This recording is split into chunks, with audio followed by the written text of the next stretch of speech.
Olá, mais uma quinta-feira, hoje 70º encontro. Que alegria! Nosso convidado hoje é muito especial. Ela é de Minas Gerais, o Nicola Frattari.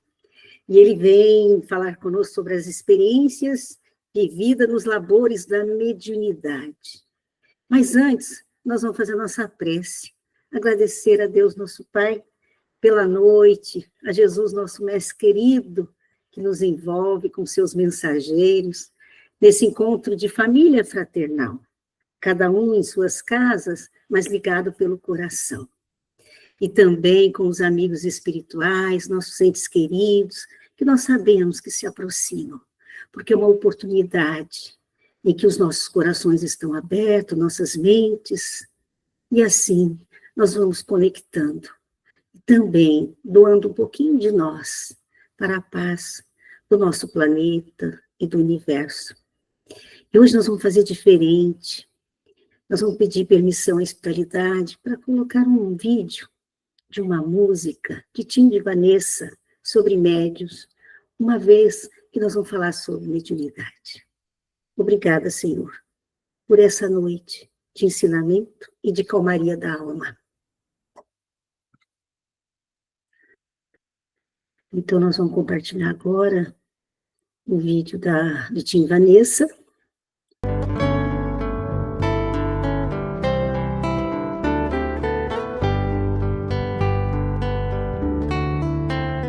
Em verdade, eu vos digo que se eles se calarem, as pedras é que falarão. Vossos velhos terão sonhos, vossos jovens profetizarão. Em verdade, eu vos digo que se eles se calarem, as pedras é que falarão. Vossos velhos terão sonhos, vossos jovens profetizarão. Cajado de Moisés, o manto de Elias, escada de Jacó, as visões de Jeremias. Hoje médiuns, antes profetas, faculdades não mais ocultas. Quantos falam, quantos sentem, quantos ouvem, quantas línguas. Em verdade, eu vos digo que se eles se calarem, as pedras é que falarão. Vossos velhos terão sonhos, vossos jovens profetizarão.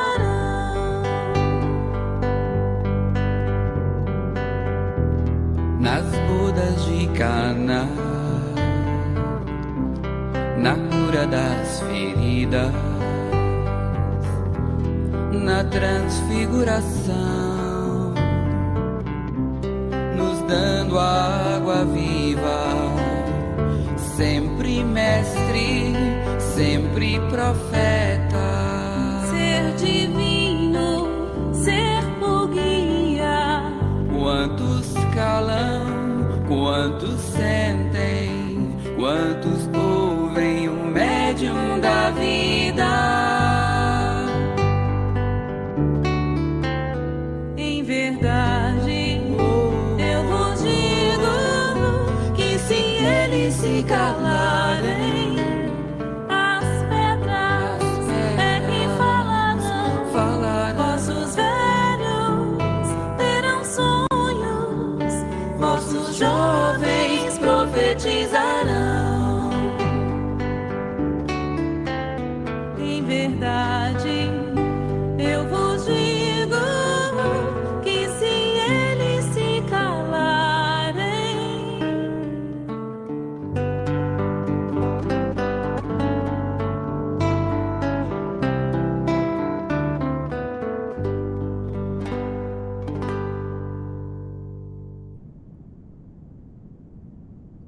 Essa música é maravilhosa, né? Então, como nós vamos falar sobre mediunidade, Nicola é de Minas Gerais, de Itunditaba, né? Cidade de Jerônimo Mendonça, e nós vamos ter muita conversa hoje, muita prosa boa. Aí, Guilherme, pão de queijo, né? Goiabada com queijo, frango com quiabo, olha, naquele fogão de lenha, bolinho, olha, vamos fartar hoje, mas o nosso alimento vai ser espiritual, que delícia. Nicola, ele vai contar um pouco também, a gente até pediu para ele, né, da sua trajetória no trabalho, com vários livros, um de sua autoria, os demais psicografados. Então, nós temos muito a conversar. Pedi também que, ele, se ele pudesse, falar um pouco sobre a mediunidade no aspecto geral, porque tem bastante gente chegando agora na doutrina, outros são simpatizantes aqui no grupo, e boa parte já trabalha, frequenta a casa espírita. Então, nós temos uma sala heterogênea. Inclusive, tem também, sabe, Nicola, pessoas de outra religião aqui, que está conosco há mais de 3 anos. Então, fique à vontade, a sala é sua. E, mais uma vez, obrigada por estar conosco. A alegria é imensa, viu? O agradecimento é todo meu por estar participando hoje com vocês, com esse grupo. Que coisa linda, né? As pessoas se reunindo em prol de algo comum, buscando Deus, buscando conforto, buscando entendimento. Eu acredito que cada vez mais daqui para frente, em todos os lugares do nosso planeta, reuniões como essa vão acontecer. Todos buscando, de alguma forma, o bem, o amor, uma vida mais leve com Jesus. É o caminho que temos, né? E isso nos traz sempre muita alegria, um grande conforto no coração. Você comentou de tantas pessoas, né, de tantos lugares, mas é o que atrai as pessoas, é justamente isso. É esse encontro de almas que nos conforta, que nos direciona.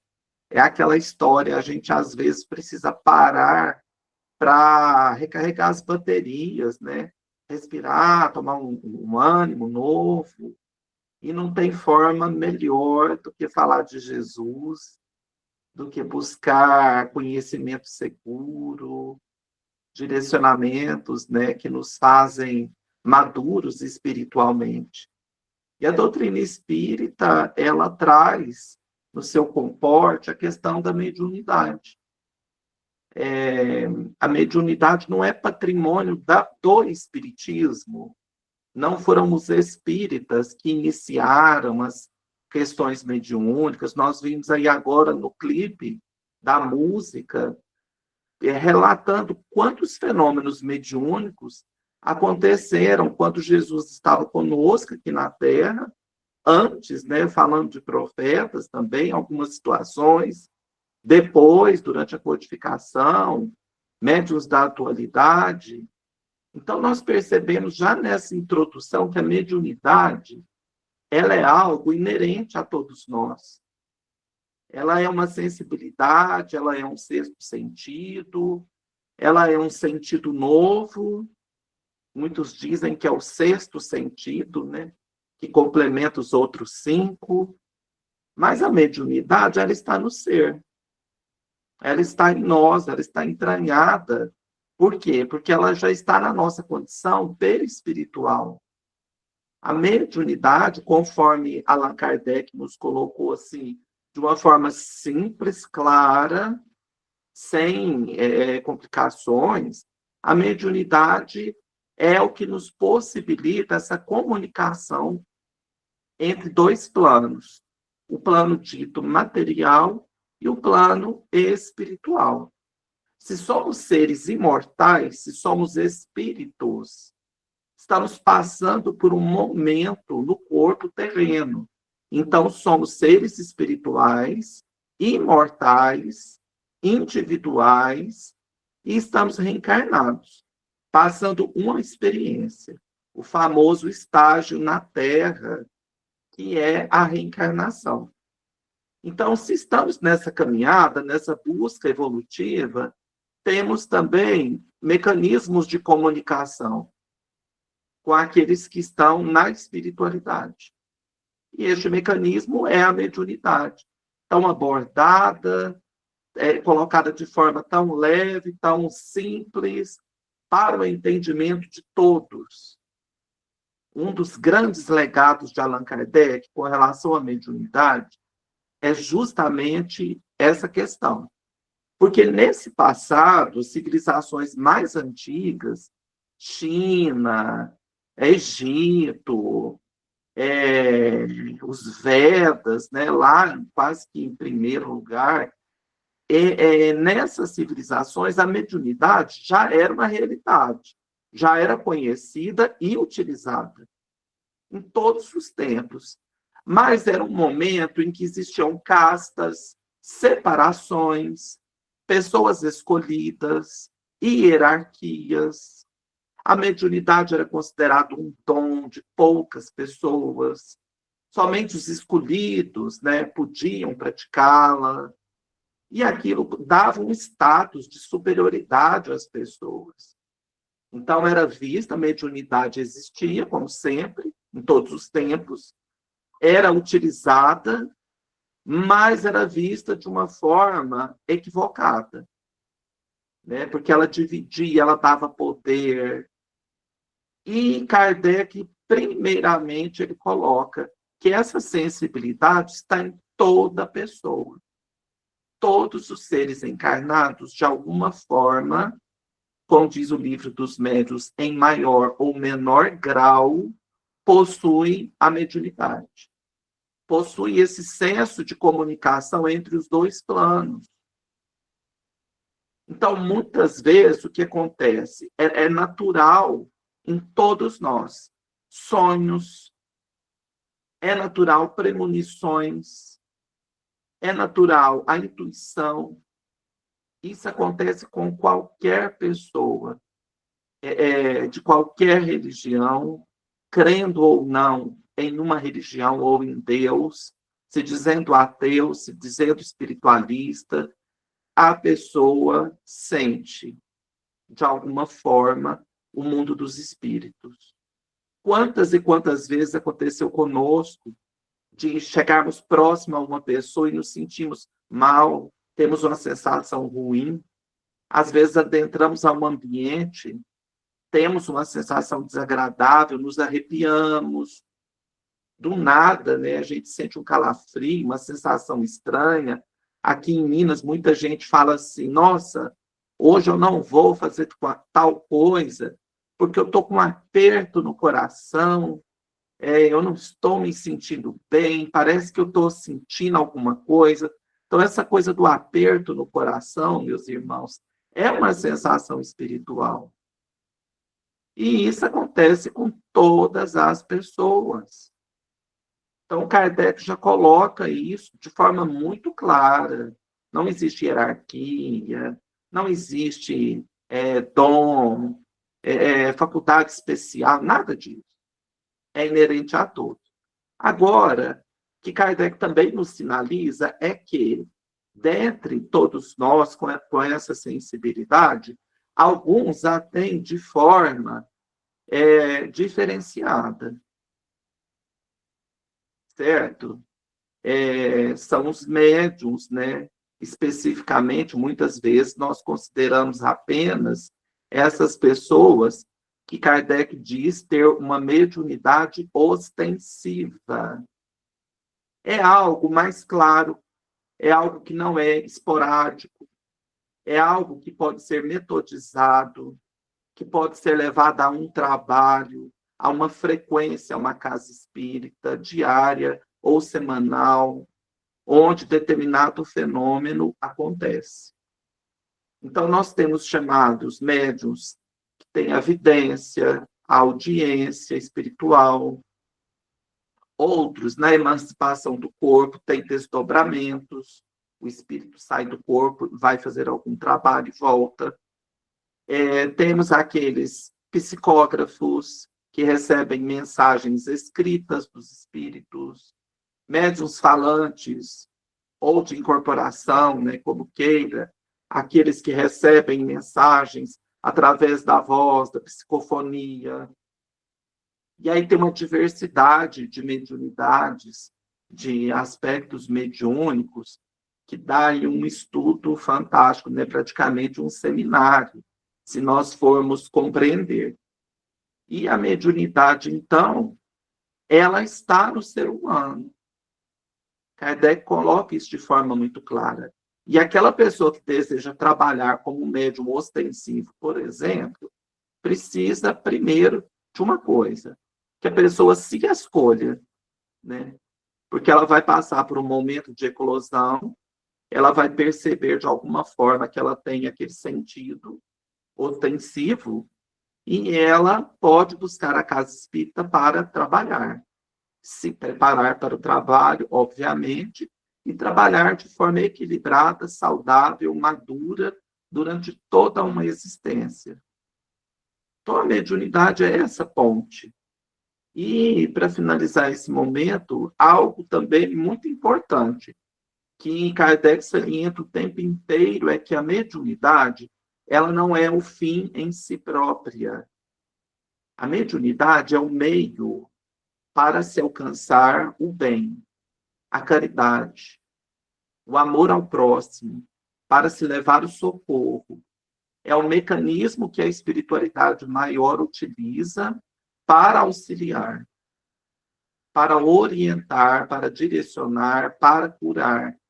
Então, a mediunidade, quando o médium tem essa questão muito forte, ele se equilibra. Quando ele entende que os bons espíritos estão trabalhando, seja de que forma for, para que a mediunidade sirva ao bem do próximo, seja este próximo encarnado ou desencarnado, o médium consegue se equilibrar e cumprir com os objetivos da sua tarefa, né?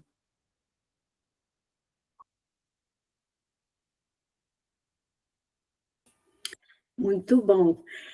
Nicola, que delícia, você deu um panorama bem geral, né? Assim, deixando todo mundo assim com um uniforme aqui, para que a gente possa prosseguir, porque nós queremos saber um pouquinho da sua mediunidade, né? Se nasceu em berço espírita, se não, como foi esse seu percurso, essa sua descoberta, que a gente sabe que você é um médium aí de grande tarefa. Então, conte um pouquinho para nós. Eu já pesquisei um pouquinho de você, eu sei que você é o quarto filho, então eu imaginei que é uma família grande. O nome do pai, os seus pais têm um nome assim de peso, né? Maria José e Divino. Então, assim, eu achei bacana. Conta um pouquinho para nós, um pouquinho de você. Olha, essa história, né? É algo assim. Como é que eu digo? A mediunidade, ela surgiu na minha existência da forma mais comum que várias pessoas, né, que já aconteceu com várias pessoas, nós escutamos nas casas espíritas o tempo inteiro, pessoas que vão buscar a doutrina espírita, porque de um momento para outro passaram a perceber o mundo espiritual, né? A chamada eclosão, muitos falam que é um chamado da espiritualidade. E isso acontece a todo momento, com vários de nós, né? A mediunidade, no meu caso, ela surgiu dessa forma. Eu era uma adolescente, como todos os outros, gostava de rock and roll, estava na escola, né?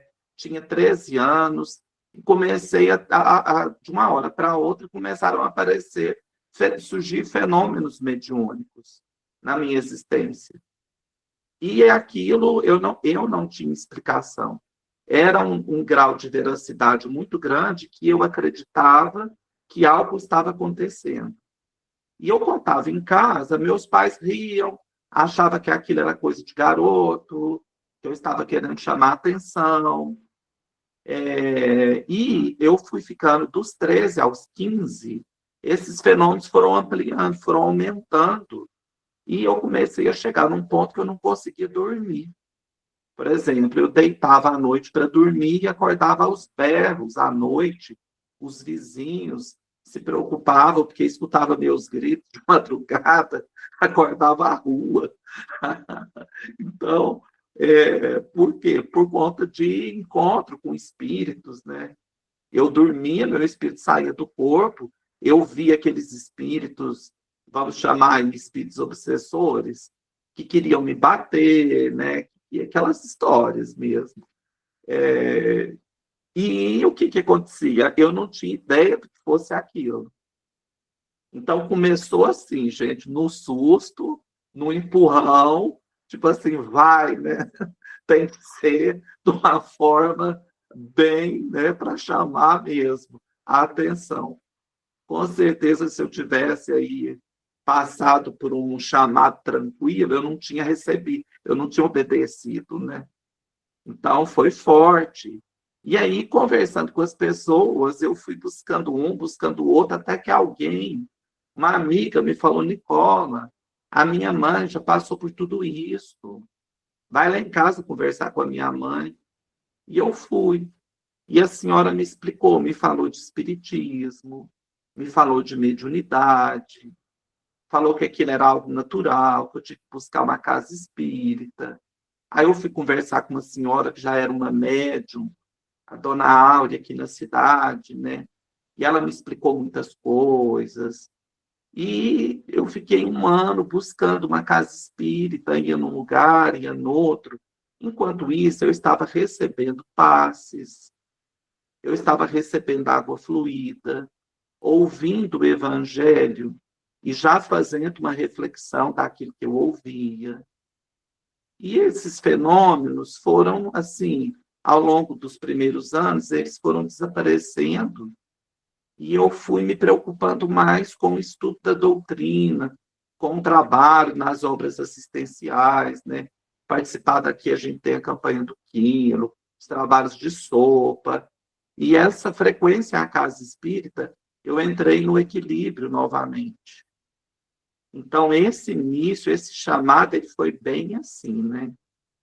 A gente escuta isso com muita frequência na casa espírita, as pessoas que passam até por verdadeiras dores, né? Processos mais difíceis ainda. Mas foi assim, viu, minha amiga? Foi um momento ali difícil, mas importante. Você falando aí das suas noites, eu me lembrei. Ixi, eu também, viu? Você não faz ideia. Mais uma. Nossa, e assim, a gente saía, mas as influências não eram muito boas, então chegava assustada, grito mesmo. Eu me vi aí, viu? Nossa. Ô, Nicola, mas a tua família, então, não era espírita, né? Não. E só você que é espírita ou eles se tornaram? Como é que é? Olha, depois as pessoas foram se tornando espíritas.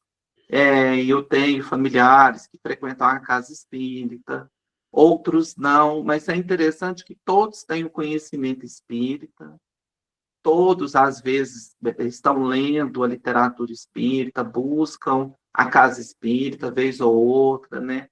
Uns mais frequentes, outros não. Agora, tem uma coisa interessante que eu falo, que o método de estudo que aplicaram comigo para eu conhecer a doutrina espírita é único. Ninguém nunca passou por ele. Porque nesse momento, quando eu me tornei espírita, o meu pai, ele se dizia ateu. Ele falava que não acreditava em nada. E o meu pai comprou a briga, porque ele achava que eu não devia me tornar espírita, que aquilo era uma mentira. Então, o que acontecia? Toda noite eu chegava em casa e meu pai estava me esperando para duelar comigo, porque ele queria me provar que não existia espiritismo, que não existia mediunidade, que aquilo era tudo uma farsa. E aí eu estudava muito, eu comprei as obras básicas assim de imediato, já comecei a ler todos os livros do André Luiz, e quanto mais eu estudava, mais ele me rebatia. E foi aquele duelo. E aí, um dia de madrugada, eu acordei com o meu pai, ele entrando no meu quarto, pé por pé, pegando os livros espíritas, porque aí ele estudava para poder debater comigo no outro dia. Olha só a esperteza dele. Aí eu falei, é por isso que ele tem tanto argumento, né? É porque ele lia as obras espíritas para debater comigo no outro dia. E aí eu descobri, falei, agora eu entendi, né? Então eu aprendi espiritismo na raça, porque eu, orgulhoso que era, queria ganhar a discussão. Eu queria falar para ele que o espiritismo existia, né? E eu tinha que estudar. Então foi um momento, assim, muito importante. Bem interessante. Mas você já era adolescente, já estava Já, com quantos anos? 14, 15 anos, por aí. Interessante. Mas aí a psicografia, quando que surgiu? Como foi? A psicografia já foi, porque aí nesse momento também, de 15 anos, quando eu entrei na doutrina espírita, eu conheci Jerônimo Mendonça aqui em Tuiutaba. Eu já entrei para o espiritismo, já conheci o Jerônimo, já comecei a frequentar o Centro Espírita Seara de Jesus e a frequentar a casa do Jerônimo. Então, durante 3 anos, né, porque o Jerônimo desencarnou 3 anos depois, eu ia para a casa dele todo dia à tarde. Então, eram aquelas tardes maravilhosas, sempre estudando, né? Ele orientando a gente. E esse período de início, né, aquela mediunidade desequilibrada, foi acalmando, né? Como eu disse para vocês, eu entrei num processo de tratamento de evangelioterapia, né? Passe, água fluida. E 10 anos depois, aí nesses 10 anos estudando, né? Eu conheci a doutrina espírita, estudei bastante, me formei na faculdade, comecei a trabalhar. A mediunidade eclodiu de forma serena, natural, tranquilamente. E 10 anos depois desse momento, com a frequência na casa espírita, a mediunidade surgiu. A psicografia, a incorporação, de forma tranquila. Eu comecei a psicografar, a receber mensagens. E ia trabalhar, né, nos trabalhos mediúnicos da casa. Então, eu já estava preparado, já tinha acalmado interiormente, já sabia o que era aquele processo, não tinha mais aquele chamado primeiro lá, né? Já aquilo ali já tinha ficado lá no início.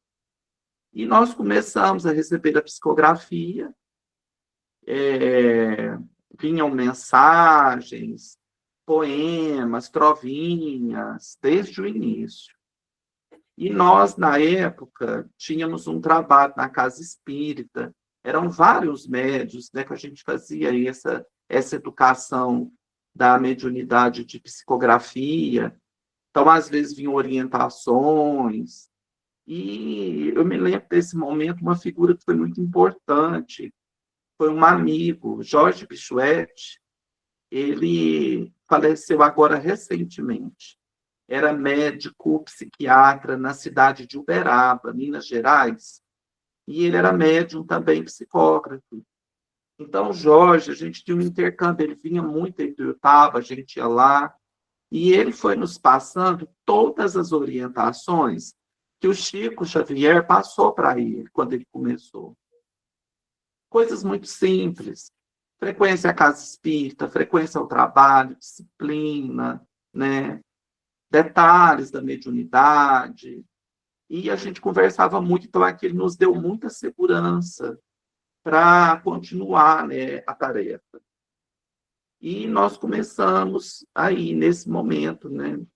Já fazem 28 anos que a gente estava falando hoje, no trabalho, aprendendo todo dia um pouquinho. Foi justamente assim. Se eu não me engano, acho que foi o Dr. Jorge mesmo que fala, né, a respeito da orientação que Chico dava, e aí houve uma questão a respeito de psicografar em casa. No caso, quando tem a psicografia de romance, né, livros extensos, porque é uma mensagem aí na casa espírita. Mas e quando é um livro, no seu caso, né, que tem vários livros? Como é que se dá essa psicografia? Que hora que você costuma psicografar? Conta para a gente um pouquinho como que é feito, né? Como é o seu particular. Acho que são 6 livros, sendo um de sua autoria, os 5 psicografados, né? Sim. Os 2 últimos de Jerônimo Mendonça. É isso? Sim. Uhum. Esse trabalho da psicografia, como ele é um trabalho extenso, né, porque é um volume muito grande, como você disse, não é apenas uma mensagem, nós precisamos dispor de mais tempo. É um processo longo da psicografia. E então a gente trabalha em casa. O Jorge, eu lembro dele me contar, né, o próprio Chico orientava as pessoas. O próprio Chico recebia muito romance em casa, ele recebeu vários romances na Fazenda Modelo, ele tinha um quartinho, né, na Fazenda Modelo, e ele trabalhava em Pedro Leopoldo durante o dia. Quando ele terminava o expediente, o pessoal lá, os jovianos, seus patrões, permitiam que ele fosse para um quarto da casa e ele recebia as psicografias. O Paulo Estevam foi recebido dessa forma, na Fazenda Modelo. Então, o trabalho do livro, né, é claro que você tem que ter um ambiente propício para isso, tem que ter horário, né? Geralmente, os romances, os espíritos escrevem, por meu intermédio, na madrugada, 3 horas da manhã, 4 horas da manhã, e eles vêm por períodos, né? Embora as diretrizes sejam praticamente as mesmas, tem algumas peculiaridades assim, de médium para médium. Eu já conversei com vários outros médios, então a gente percebe que o fenômeno é o mesmo. É o que está lá no Livro dos Espíritos, do livro dos médiuns, né? Mas tem peculiaridades. Por exemplo, eu recebo esse horário de madrugada, 4 horas, 5 horas da manhã. Os espíritos eles vão vindo de temporadas. Eles vêm, psicografam uma parte, dá um tempo, depois volta, passa outra parte, eles vão fazendo assim. E os livros é interessante porque eu recebo como se fosse um quebra-cabeça. Eu tenho mais ou menos uma intuição do que possa ser, e os espíritos, por exemplo, às vezes escrevem um capítulo que já é o fim do livro. Aquilo, para mim, é uma coisa completamente sem sentido. Depois eles escrevem outro capítulo. Aí volta, pega aquele capítulo, parte, vira 2 capítulos diferentes. E assim eles vão quebrando, é como se fosse um quebra-cabeça. Até que eu entendo o que eles estão querendo dizer, demora um pouco. Mas, de repente, a coisa vai fazendo sentido, né? Eu recebi um livro agora, ele não foi lançado ainda, e ele é interessante porque eu tinha recebido uma pequena história há uns 15 anos atrás. Na época, eu achei primeiro, falei, gente, isso deve ser um conto, porque é uma história pequena. E recebi, e guardou, ficou lá no computador. Passou ali uns 8 anos, eu comecei a receber esse romance, que é uma história que se passa no Egito. E aí escreveu, foram muitos anos escrevendo, e quando terminou a história no Egito, eu achei que estava pouco, né? Que a história estava curta.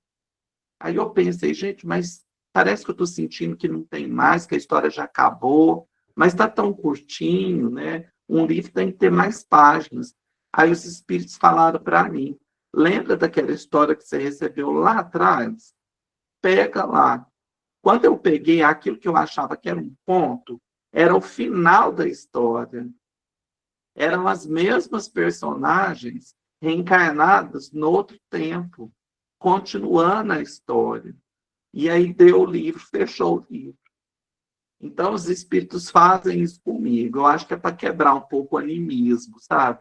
Para eu não ficar colocando as minhas vontades, as minhas expectativas, né? Então, eles vão quebrando dessa forma, eu acho, né? Uma suposição. Mas é dessa maneira que os livros se dão. No meu caso, é assim. Me lembrou o Valdo Vieira com o Chico, né? O livro, acho que é No Mundo Maior, que o Chico escrevia em determinado lugar, ele em outro, e depois eles completaram, eles não sabiam assim, exatamente, né? Eles fazem muito isso. Para realmente mostrar, né, para ajudar, inclusive, o médium, com a questão mesmo do animismo. Tem razão. Olha que interessante. Porque a gente tem a ideia de que é feito em sequência, né? E na sequência, eu acho que para o médium ele tem, não fica tão claro para ele. Não sendo na sequência, ele fica mais solto, mais aberto, digamos assim, né? Para receber que está melhor, né? Muito interessante. Parece, eu tenho essa sensação que quando é algo assim desconhecido, é uma história que eu não tenho ideia do que vai ser, parece justamente isso, que eu consigo relaxar mais, porque como eu não sei, né, eu acho que eu deixo os espíritos trazerem mais coisa, eu relaxo, né, para eles produzirem mais. E quando a gente já sabe o que vai acontecer, talvez você coloque ali a sua vontade, né? Eu acredito que possa ser isso. E fisicamente, há um desgaste, porque se... Tem de forma completa, assim, início, meio e fim. Eu já conversei com alguns que contam que recebe o livro certinho, assim. Certinho, né? Não é uma regra, né? Não é uma regra. Não há. Ô, Nicola, mas em termos físicos, você diz que levanta, né, de madrugada, né, tem uma disciplina, certo? Mas sente falta do sono? No outro dia você vai trabalhar, você sente como que é isso? Ou pelo contrário, tem mais energia ainda? Quando eu estou recebendo livros assim que gastam tempo, né? Geralmente eles ficam meses trabalhando e tal. É uma sensação muito boa a companhia dos amigos espirituais. Aquilo de alguma forma fortalece a gente. Mas o sono também entra, né, em questão. A gente, de alguma forma, vai driblando. Às vezes, por exemplo, eu acordo de madrugada, recebo, vou trabalhar, que eu sou professor, aí eu volto depois do almoço, aí dá aquele sono, né, eu durmo um pouco, vai compensando. Não é nada assim sacrificioso, eu não sinto. Dá para encaixar, levar de forma natural, assim. Não é você perder uma noite inteira de sono, né? Aí acho que é mais complicado. E é por um tempo também, né? É uma coisa assim que consegue entrar na rotina das pessoas de forma tranquila. E tem assim, uma média para cada livro, ou cada livro tem o seu tempo? Teve uma média. Os primeiros livros que eu recebi, até chegar à publicação, foram 20 anos, 22 anos. Agora está uma média assim, de 13, 15, com exceção do livro do Jerônimo, o Espírito Jerônimo Mendonça, porque também ele foi recebido numa condição adversa, que foi durante a pandemia, né? Eu estava trabalhando em casa, não saía para nada o dia inteiro dentro de casa. Então, o livro do Jerônimo ele foi rápido, foi em um ano, assim, praticamente ele escreveu tudo que ele queria. E depois a gente trabalha numa segunda etapa, que é uma correção que se faz. E essa correção é que demora mais, né? O livro, a Ivone Pereira, nos seus livros, Recordação da Mediunidade, ela traz, falando sobre os romances espíritas, e ela traz como se fossem momentos. O primeiro, no recebimento, é a psicografia em si. É o momento que o médium vai sentar e vai receber a história. Depois tem o segundo momento, que é mais importante ainda, que é o da correção. Então, o médium, depois que ele recebeu o livro, ele vai corrigir esse trabalho e checar tudo. Tem que checar a doutrina espírita se está correta, se não tem nenhum desvio, tem que checar a ortografia, se é um livro histórico, tem que ir atrás para confirmar aquilo ali, se realmente aqueles dados estão corretos, né? Questões de tempo, o médium tem que fazer. A Ivone Pereira, Memórias de um Suicida, gastou 25 anos para ser publicado. Ela achou que o livro estava pronto, levou para a FEB, eles recusaram, e aí depois ela percebeu que o livro não estava pronto, que ela ainda tinha que fazer mais coisa, né? E o livro sai 25 anos depois. E os outros também foram quase que na mesma linha.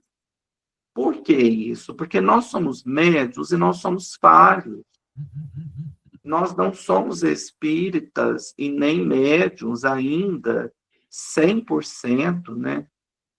Leon Denis, no livro Invisível, ele nos orienta, tem um capítulo lá que ele fala de quantas coisas interferem no trabalho da mediunidade.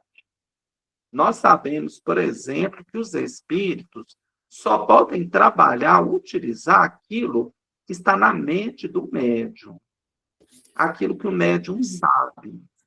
Então, quando o espírito quer contar uma coisa que o médium não sabe, quando o espírito quer falar sobre um determinado momento histórico e o médium não tem nem ideia daquilo, o médium tem que estudar. Então, é por isso que tem que se estudar o tempo inteiro, checar informações, buscar dados, fazer correção ortográfica. Você não pode, por exemplo, publicar um livro que tem lá uma frase dúbia, que uma pessoa lê e entende uma coisa, a outra pessoa lê e entende outra. Aí quem está certo, né? Então não pode ter esse tipo de coisa. E aí entra o terceiro momento, depois da correção, que é antes da publicação, algumas pessoas têm que ler aquela obra. São os primeiros leitores. Tem que ter uma apreciação. E você tem que dar esse livro, por exemplo, para pessoas diversas, pessoas que têm muito conhecimento espírita, pessoas que são simpatizantes, mas que não entendem muito, e ouvir, né? O que essas pessoas vão dizer? Será que elas entenderam? Será que elas sentiram falta de alguma coisa? Será que tem uma coisa ali que não condiz? Então, é um trabalho minucioso, porque fica registrado, fica publicado. Lembra lá do Livro dos Médiuns, quando Kardec fala da coerência que tem a psicografia, por isso que ela foi a mais utilizada durante a codificação? Por quê? Porque na escrita tem um pensamento lógico, racional, organizado ali, metodologicamente, que você vai lendo e vai entendendo aquele assunto por partes, né? Então, é um processo melindroso, cuidadoso. Chico Xavier corrigia seus trabalhos. Tem cartas do Chico conversando com pessoas da FEB sobre correções que amigos fizeram nas suas obras, que foram permitidas por ele. Aquele Instruções Psicofônicas é um exemplo interessante, porque é um livro que o Chico recebia mensagens em Pedro Leopoldo através da psicofonia. E o Arnaldo Rocha gravava. Depois transcreveu e soltou o livro, Instruções Psicofônicas. Há um tempo atrás, essas mensagens foram... alguém publicou isso, né, fez um DVD. E quando você escuta a mensagem no DVD, tem algumas mensagens no livro que tem palavras que foram trocadas pelo próprio Chico, aconselhado por Emmanuel. Então, você percebe que há uma correção até da parte do Chico, que é a grande antena mediúnica de todos os tempos, né? Ele, com Emmanuel, seu protetor espiritual, tinham esse desvelo, essa preocupação. Então, é necessário ter esse cuidado, né? O Chico orientava, por exemplo, para um médium publicar qualquer coisa, seja uma mensagem, né? No mínimo, 10 anos de exercício mediúnico na casa espírita. Para o médium poder publicar algo que ele possa passar, né, para um público maior. Porque 10 anos já deu tempo do médium conhecer aquela faculdade, né? Já deu tempo dele amadurecer um pouco, dele entrar em contato com a dor do outro. Então, as coisas da mediunidade, elas levam tempo. Por isso que tem que ter dedicação, persistência, porque é devagar. É um processo construído no seu dia a dia, trabalho a trabalho, ouvindo muito, dialogando com as pessoas, compreendendo, né, o que as pessoas querem te dizer, dando essa abertura. Isso é importante para o crescimento do médium e da obra, né, porque a obra que é o principal. É o que vai chegar até o coração das pessoas. É disciplina, muito estudo, né, Nicola? É preciso, né? Justamente. Nicola, conta uma coisa para nós. Os 2 últimos livros é do Jerônimo, né? Você psicografou do Jerônimo. Nos albores, né? Da imortalidade, foi ali que a Heloísa Pires fez o prefácio, né? A Heloísa Pires já esteve aqui nessa sala umas 3 ou 4 vezes. E um abraço, viu, Heloísa? Ela assiste depois, viu? Eu mando, ela assiste. Ela faz o comentário, tudo, para a gente aqui, no particular. Conta um pouquinho para nós desse livro. Eu sei que você relutou, né? Como bom médium, né? Foi muito crítico. Será mesmo? Será que sou eu que vou fazer esse trabalho do Jerônimo, né?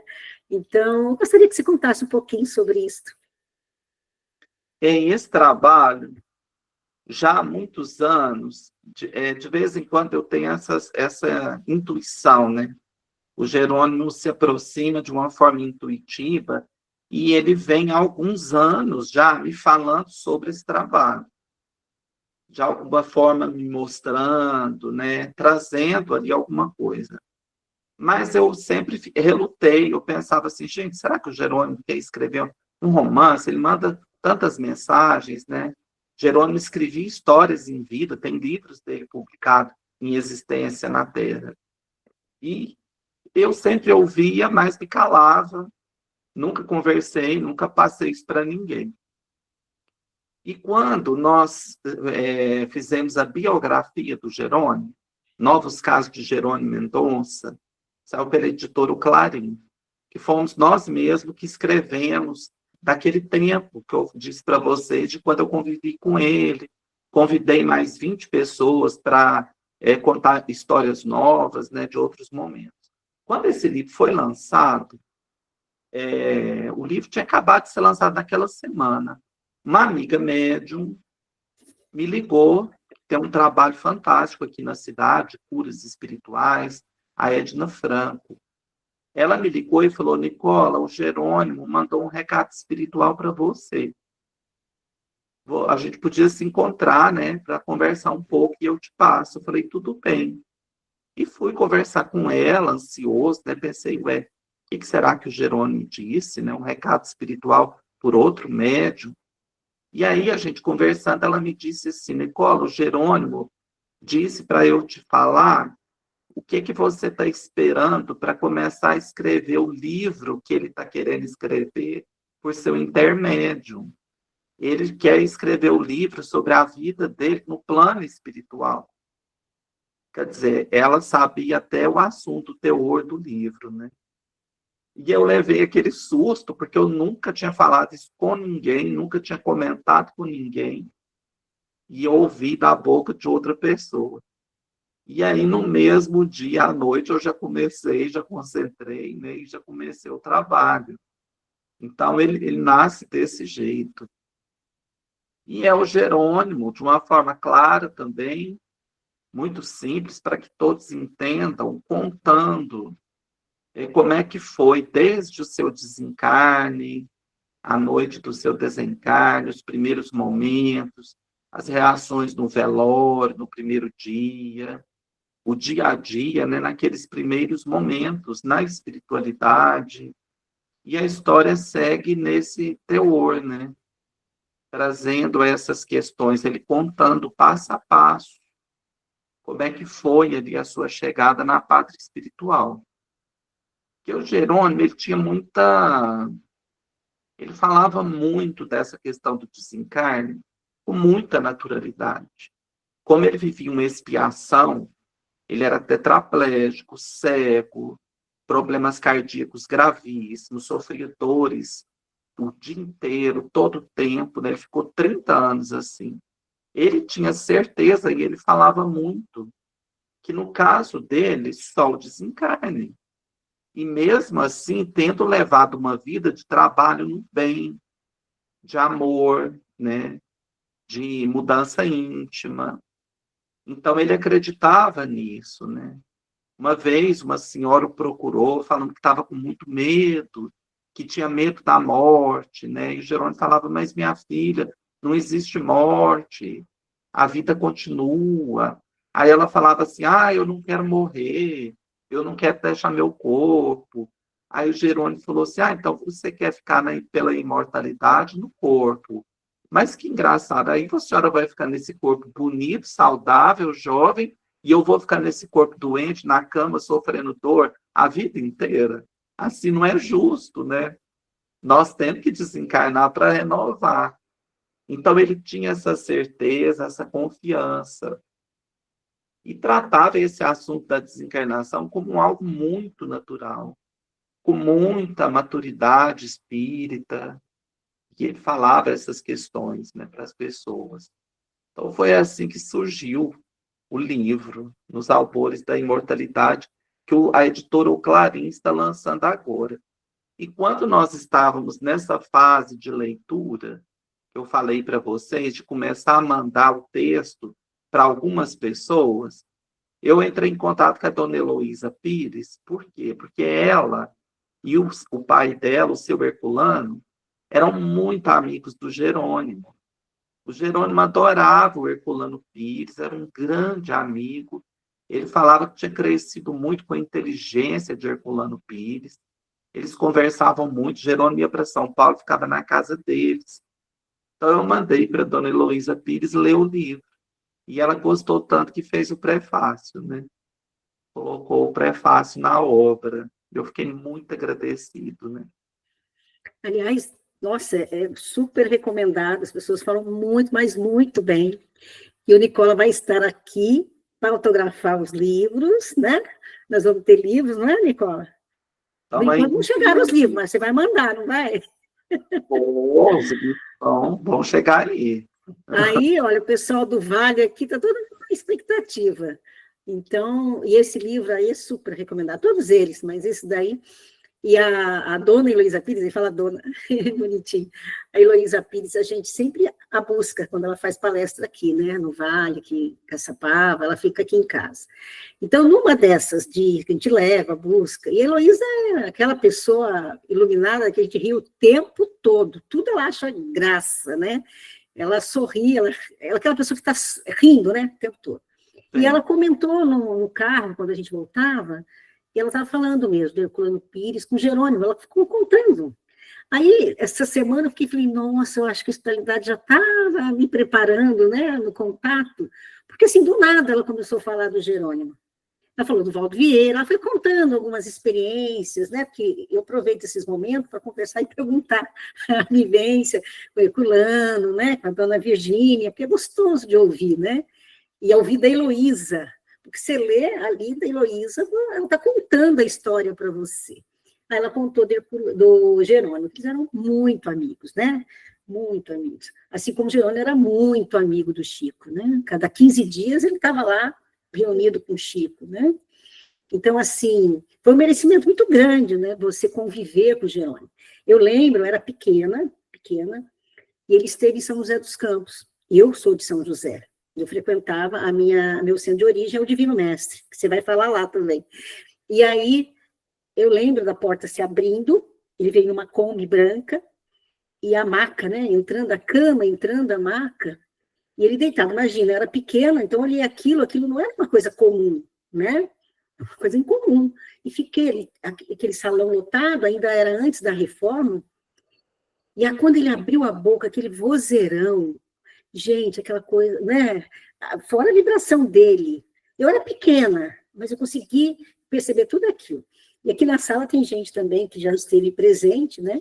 E comenta isso. O Jerônimo era de uma vibração espantosa, né? E para nós, um exemplo, porque numa vida que ele ficou 30 anos ali, no corpo que só falava, né? E todo o cuidado que tiveram com ele. E aí é interessante, você conheceu a mãe dele, né? Conheci a dona Antônia, né? Vários irmãos, suas irmãs.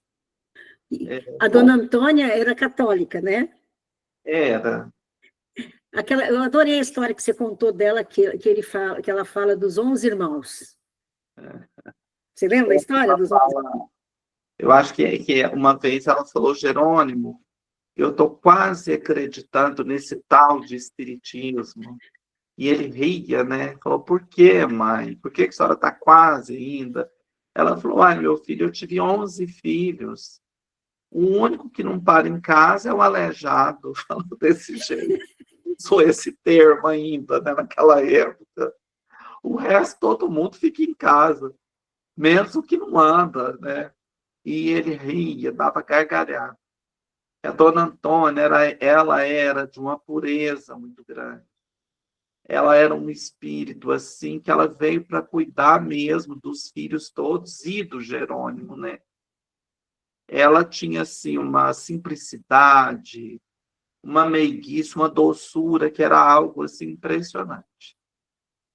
Ela era diferenciada. Tinha hora que a dona Antônia, eu me lembro, ela estava assim, sentada com as filhas na varanda, e aí, de repente, ela passava a mão assim nos braços, ela falava assim, nossa, que coisa estranha, parece que caiu um orvalho em cima de mim. E os outros, ninguém sentia. Mas esse fenômeno acontecia com ela várias vezes, sabe? Coisas nesse sentido, assim, era interessante, né? Olha, eu estou lendo aqui, o Márcio acabou de mandar para mim, para eu mandar a sua programação, que acho que ele vem para cá. Ai, que bom! Aí, Márcio, muito bem. Ai, vai ficar 6 dias, né, Nicola? Você vem dia 19, fica até dia 25, é isso? Vai ser de sábado até quinta-feira. Gente, eu vou estar com ele. Com o maior prazer, vou levar para tudo que é lugar. Olha isso, que merecimento, que privilégio. Merecimento é meu, todo mundo. Merecimento é qualidade.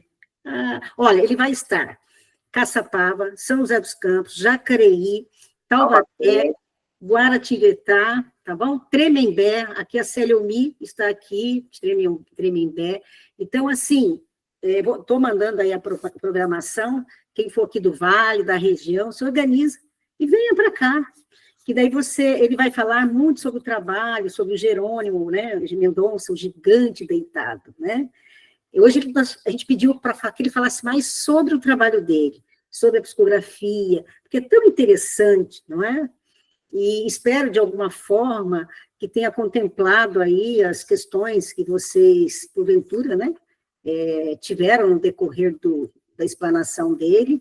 Se não, mandem, né, nós vamos estar por aqui, ele vai estar aqui o mês que vem, ele dá uma resposta, mas é muito bacana, a gente não tem muita oportunidade, né, de ouvir o médium falar do trabalho, né? E, então, a gente agradece demais essa oportunidade aqui de estar com você, extremamente agradável. E conto só para, e depois fazer a conclusão, o nome dos livros, né? Conta um pouquinho dos livros para a gente. Bom, os livros, né, tem o Novos Casos de Jerônimo Mendonça, que ele é uma biografia do Jerônimo com histórias novas. São 83 casos, histórias passadas com ele, uma pequena biografia, fotografias, e esse foi eu mesmo que escrevi. E os outros são livros psicografados. Tem Promessa de Jesus, é um livro psicografado por um espírito que deu o nome de Alexandre Ivanovich. Ele conta essa história, assim, ele quer mostrar a questão da reencarnação nas famílias, como é que isso acontece. Então, mostra uma família numa época, depois dessa mesma família na espiritualidade, se acertando, né, reprogramando para voltar. E eles voltam na época de Kardec. Tem um livro que chama Estrela da Manhã, que ele é psicografia do espírito Henrique Krieger. Seu Henrique foi um médico espírita na cidade de Uberaba, Minas Gerais. E ele conta uma história passada na época de Jesus, durante os últimos dias de Jesus aqui na Terra. Ele conta uma história também de uma família. O livro Donatello. Donatello é o escultor de Florença, né, na época do Renascimento, na Itália. E o espírito Eustáquio conta a história de Donatello, tanto a parte aqui na Terra, né, e a parte no plano espiritual, no depois. como é que foi a vida dele quando ele volta para a espiritualidade. É um livro que aborda muito questões de suicídio, porque há um caso de suicídio que não é do Donatello, tem outra pessoa que suicida, então o livro trabalha muito esse tema. O Donatello, nos Albores da Imortalidade, né, que é o livro do Jerônimo, ele contando como é que foi o seu desencarne, os primeiros tempos, e o Veredas da Redenção, que também é de Jerônimo, que ele, mais ou menos da mesma linha, ele contando os trabalhos que ele faz, cursos na espiritualidade, como é que é essa atuação de socorro entre encarnados, desencarnados, né? Mostra muito assim como é que é o centro espírita do lado de lá, eles buscando orientar os médios, ajudar as pessoas. É uma interação assim para a gente entender que nós não estamos sozinhos, que as equipes espirituais estão nos auxiliando o tempo inteiro, né? E eu gostaria de completar falando a respeito da questão da mediunidade. É muito interessante falar sobre o fenômeno, né, as coisas que acontecem, porque isso ajuda muitas pessoas que estão passando também. Então, isso fortifica, ajuda, instrui, né? Você cita histórias, você dá dica de livros, então ajuda as pessoas a também compreenderem o que está acontecendo com elas, por isso que é válido. E tudo que eu falei aqui sobre mediunidade não tem nada de diferente do que está no livro dos médiuns. Tudo está lá. Se a gente pegar os livros para estudar, tudo o que acontece com todos os médiuns, gente, está tudo lá. Qualificado, né? Organizado, didaticamente, conceituado. O livro dos médiuns é um manual técnico mesmo. Muito importante, porque ele traz ali, vamos dizer, entre aspas, a teoria. E tudo quando você fala em psicografia, o que acontece com os médiuns é o que está falando lá. Né? A sensação, o trabalho, a mecânica, né, que existe, tudo está já disposto nas obras básicas e muito bem também exemplificado nas obras de André Luiz. Fantástico. Você estuda as obras de André Luiz, é um curso completo sobre mediunidade, do começo ao fim, de interação entre dois planos. Então já está tudo posto, né? Obrigada, viu, Nicola? Nicola, e aqui no grupo tem muitas mães que os filhos desencarnaram. Que mensagem você gostaria de falar para essas mães?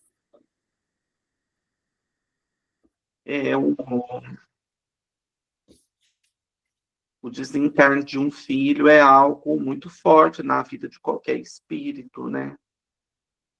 É uma dor muito grande, é um processo de uma existência inteira, mas é algo possível de ser vivido, é algo possível de encontrar conforto. Nós não estamos sós, nós não estamos desamparados. Jesus está conosco, os bons espíritos estão conosco todos os dias. E experiências fortes como esta só nos mostram, né, essa questão da reencarnação. Às vezes é um remédio amargo que nós pedimos antes de renascer. Então, o entendimento, quanto mais a gente se compreende como espírito imortal, mais nós conseguimos, de alguma forma, sair, né, de um processo de luto, entendermos aquela questão de forma um pouco mais natural ou racional. Então, o Espiritismo nos ajuda muito, é uma grande tábua, uma grande bússola na nossa existência. É o conhecimento da doutrina espírita. Internalizando os conhecimentos, nós vamos entendendo o porquê daquilo tudo, ou o para quê, né, o que aquilo vai nos fazer, e vamos entendendo que há sempre vida, que a vida não acaba, que nós estamos em contato. Uma passagem que eu acho muito bonita e que traz muito conforto é no livro Os Mensageiros, na hora do culto no lar, que o André Luiz, com um grupo, vai participar de um culto no lar na casa de uma senhora e o seu esposo havia desencarnado. E a senhora continuou firme no trabalho espírita, depois do desencarne do marido. Ela continuou firme cuidando dos filhos, na lida da casa, do trabalho árduo, porque ela não era uma senhora de muitas posses, né, financeiras, e ela se manteve aqui. Então, o que acontecia? Ela conseguiu um grau de equilíbrio, ao invés de se entregar ao desespero, de se entregar à tristeza, ela conseguiu ir se equilibrando, mesmo com a dor, mesmo com a saudade. E o que acontecia? Todas as noites, quando ela dormia, quem estava esperando ela do outro lado? O esposo, que tinha desencarnado. Então, eles se encontravam todas as noites, passavam a noite inteira na espiritualidade, trabalhando, estudando. Ele orientava ela na educação dos filhos. Falava, ó, faz isso com o menino, faz aquilo com a menina, não preocupa porque o recurso vai chegar. Quando ela acordava de manhã, ela não lembrava que ela tinha estado com o esposo a noite inteira, mas ela trazia a sensação, o conforto, a segurança que ela tinha, e ela se equilibrava cada dia mais. Então, olha que exemplo que está ali, seguro, para nós buscarmos, né, perante as nossas perdas, perante as nossas dores. Porque é difícil essa coisa do apego, a gente está acostumado ali com a convivência física, né, diária, e de repente, de um segundo para outro, tudo muda. Não é fácil. Eu também tive um afilhado que foi praticamente meu filho, que eu cuidei desde pequeno, desde que nasceu, como um filho mesmo. E ele desencarnou aos 13 anos. Então, eu sei muito bem o que é essa pancada, né? Não é algo fácil de digerir, não. Realmente, a gente, às vezes, leva uma existência toda. Mas é possível. Com Jesus é possível amenizar. Os encontros acontecem dessa forma, né? A espiritualidade vai nos dando forças de lugares que a gente nem imagina. E nós vamos ficando em pé, né? De alguma forma. Então, é um momento. A doutrina espírita, ela nos coloca muito isso, que as coisas são muito momentâneas, elas não são para sempre, que não tem fim. Então, é um momento que nós estamos passando de recolhimento mesmo, e no amanhã nós vamos estar juntos de novo, e a coisa vai continuar, e haverão outras existências, talvez em situações contrárias, né? Talvez o pai volta como o filho volta como o pai, talvez voltam dois irmãos, porque esses laços, eles são momentâneos também, eles não são eternos.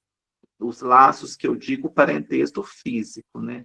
Os laços de amor são eternos, eles nunca se quebram. Mas essa coisa do parentesco, ela é momentânea, ela é só uma vida, uma existência. Depois muda tudo. O filho volta de avô do pai, né? E a gente vai vivendo outras experiências, porque somos eternos, somos imortais. Então, eu acho que é isso, né? Buscar em Jesus sempre essa força e esse apoio. Nicola, ai, que coisa boa essa noite maravilhosa, né? Tantos ensinamentos, tanta experiência, tanta simplicidade. Muito obrigada, que Deus te abençoe, continue nesse trabalho. Estamos felizes porque vamos estar com você, né, no presencial. trabalho lindo, gente. Ele sai de férias, primeiro dia de férias, ele já vai estar aí viajando para o trabalho, né? Assim, tanto quanto vários outros trabalhadores do bem, né? Aí de Jesus, aproveita suas horas de sono, muitas vezes para psicografar, trabalhar, quando sai de férias vai também trabalhar. Então, muito obrigada, porque precisamos tanto desse trabalho, dessa fala, com tanto conhecimento e, sobretudo, esse amor. Né? Quando sentimos acolhidos, sentimos aquecidos e ficamos mais seguros na nossa fé, né? Desenvolvendo mais a nossa fé. Então, muito obrigada, que Deus te abençoe muito, viu? Continue esse pescador de almas. Que assim seja. Eu pedi para a Ângela. Não, a gente vai fazer a prece. Eu pedi para a Ângela de Taubaté fazer a prece para a gente, né, Ângela, por favor? A Ângela tem uma voz doce, gostosa. Estou rouquinha só, mas está tudo bem. Bom, Nicola, só gratidão, só essa palavra, assim, de coração. E feliz por você estar conosco em breve, viu? Então, eu convido a todos a mentalizar o nosso Mestre Jesus, para que nós possamos senti-lo no nosso coração e agradecer. Agradecemos, Senhor Jesus, esses momentos de reflexão da doutrina que nos concede, Senhor, tantas esperanças. O Consolador que enriquece sempre o nosso amor, Senhor. Nós agradecemos através deste irmão querido e que de maneira tão simples e cheia de amor nos traduz histórias tão importantes. Nós agradecemos, Jesus, esses momentos e vos pedimos também, Senhor, continue conosco, nos ajudando a galgar os nossos caminhos, nos ajudando a compreender cada vez mais a importância da nossa evolução, para que todos juntos, Senhor, consigamos chegar até vós, na vossa luz, no vosso amor. Obrigada, Senhor. Obrigada, Mestre Jesus. Obrigada, espiritualidade amiga. A nossa gratidão, o nosso carinho, agora e sempre, que assim seja.